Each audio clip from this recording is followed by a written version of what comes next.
दुआ की कबूलियत की चौथी वजह मैं आपको बताता चलूं। रात का हिस्सा है, हदीसों के अंदर में आता है कि रात का जो आखिरी हिस्सा होता है, और कुर्बान जाओ, आसमान से निदा करने वाला फरिश्ता निदा करता है, कोई अपनी हाजत मांगने वाला है, कोई रोजी मांगने वाला है, कोई गुनाहों से बख्शिश मगफिरत की दुआ मांगने वाला है, कोई अपने अपने अपने बीमारों के लिए शिफा की दुआ करने वाला। कुर्बान जाओ, वह रात का आखिरी हिस्सा है। अल्लाह अकबर कबीरा। बंदा जब रात के उस हिस्से में रब की बारगाह में दुआ के लिए हाथ फैलाता है, अल्लाह खुश होता है, अल्लाह उनकी दुआ को अपनी बारगाह में कबूल फरमाता है। दुआ की कबूलियत की क्या वजह हो गई? 4। दुआ की कबूलियत की 5वीं वजह मैं आपको बता दूं। इस महफिल में इंशाअल्लाह हम लोग जो भी दुआ करेंगे, मेरा रब इंशाअल्लाह कबूल करेगा। मैं मुसाफिर हूँ। अल्लाह के नबी ने इरशाद फरमाया, मुसाफिर की दुआ को अल्लाह रद्द नहीं करता, बल्कि अपनी बारगाह में कबूल फरमाता है। एखाने जेटे दुआ होबे कबूल होबे, जेटे दुआ होबे मकबूल होबे, ऐसी वैसी दुआ नहीं होगी। इंशाअल्लाह दुआ करके उठेंगे इंशाअल्लाह। अल्हम्दुलिल्लाह। एक बुढ़िया रास्ते में गिर गई, एक नौजवान थपाची लेके जा रहा था। थपाची की नाम जी? अपाची हमें भूल लीजिए कि कर नाम रखने में थपाची गाड़ी लेके जा रहा था। बुढ़िया पे नजर पड़ गई, बुढ़िया गिर के लेटी हुई है, सोई हुई है। ये नौजवान गाड़ी खड़ी किया रोड के साइड में, रहम आ गया, दौड़ कर गया, बुढ़िया को उठाया। ए दादी उठे गए, दादी चोट लग लू गए, उठे। तो बुढ़िया उठले, बुढ़िया जोरों से बोल लिए, बेटा जितना जल्दी थी हमरा उठे ले नहीं, हमें दुआ कर जो उतना जल्दी अल्लाह तुरो उठा लो। अरे दुआ भेले, अरे बोला ये दुआ भेले। अस्तजिब लकुम, मेरा रब इरशाद फरमाता है, तुम मुझसे मांगो मैं तेरी दुआ कबूल करूंगा। देखिए, दुनिया में अगर आप किसी से कुछ मांगते हैं तो वो आपसे दूर दूर भागेगा, नाराज हो जाएगा।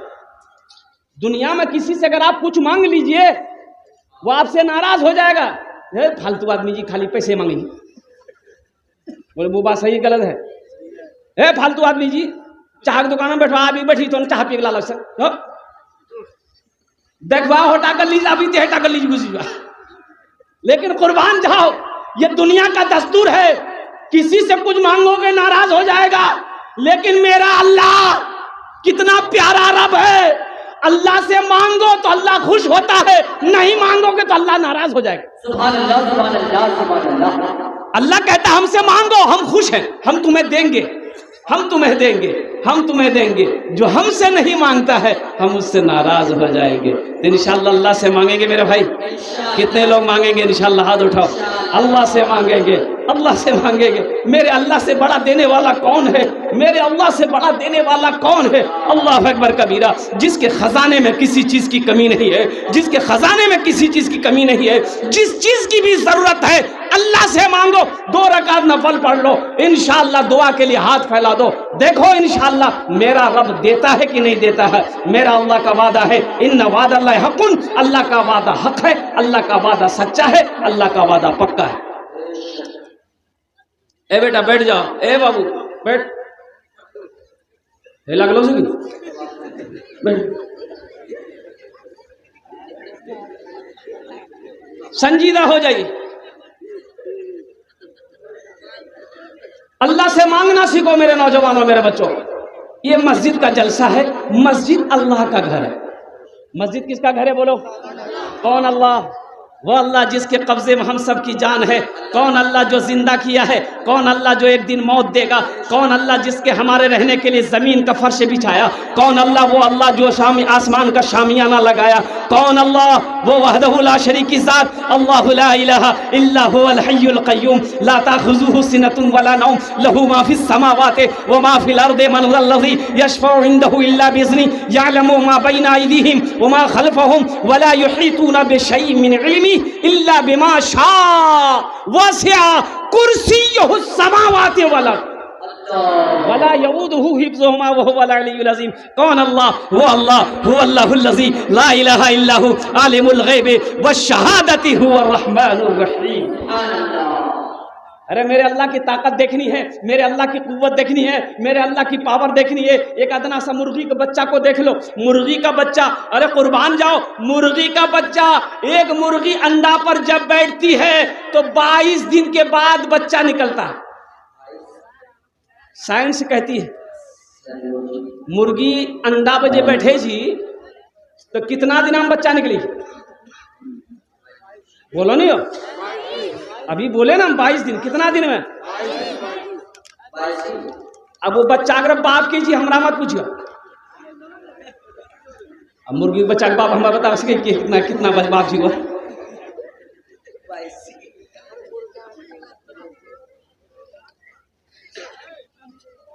ताकत देखना मेरे रब की ताकत, आजमा लो नौजवानों। बच्चा जैसे ही मुर्गी का अंडा से निकले, एक जगह चावल रख देना, एक जगह कंकर रख देना। बच्चा जैसे ही अंडा से निकला, बच्चा कंकर पे, मिट्टी पे अपनी चोंच को नहीं मारेगा, वो चावल की तरफ दौड़ेगा। अभी अंडा से निकला है, उसे किसने बताया कि तेरी ग़िज़ा, तेरी खुराक ये मिट्टी कंकर नहीं है, तेरी खुराक क्या कहते हैं कि ये चावल है। यही तो मेरे रब की ताकत है, यही मेरे रब की ताकत है, यही मेरे रब की पावर है, यही मेरे रब की शान है। इसलिए नौजवानों, अल्लाह अकबर कबीरा, अल्लाह को पहचानो, रब को पहचानो। उसी अल्लाह का घर मस्जिद है। उलमा फरमाते हैं कि जो वजू बनाकर मस्जिद के अंदर दाखिल हो जाता है वो अल्लाह का मेहमान हो जाता है। सुभान अल्लाह बोलो तो माशाअल्लाह।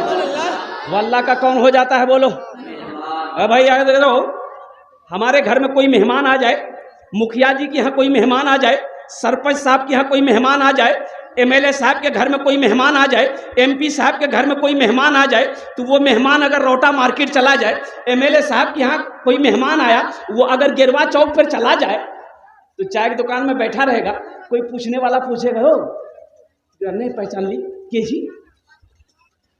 तो उसके साथ में जो था एमएलए साहब मेहमान जी, एमएलए साहब। चाय वाला को बोलेगा चाह दो, मलाई मारी चाह दो। काहे मलाई मार के चाय दोगे? इसलिए कि वो एमएलए साहब का मेहमान है। नौजवानों, मुझे जवाब दो, जो मुखिया जी का मेहमान हो उनकी इतनी इज्जत हो रही है, जो एमएलए का मेहमान हो उनकी इतनी इज्जत हो रही है, और जो अल्लाह का मेहमान हो उनकी कितनी इज्जत होनी चाहिए? उनकी कितनी इज्जत होनी चाहिए? अरे जो वजू बनाकर अल्लाह के घर में दाखिल हो जाता है वो अल्लाह का मेहमान हो जाता है। तो कितने लोग अल्लाह का मेहमान बनने के लिए तैयार हो? जरा हाथ उठाओ इंशाअल्लाह। हजरत मौलाना सोहराब आलम साहब चांदानी कलकत्ता, हजरत पूरी तुर्क तवानाई के साथ माहौल बना रहे हैं और ये चाय वाले आकर के माहौल बिगाड़ रहे हैं। रामराज में दूध मिला था, मिलीशिराज में भी चाय मिली है, जरा फुट के पी जल्दी। चाहो झमेला ला जाऊंगा।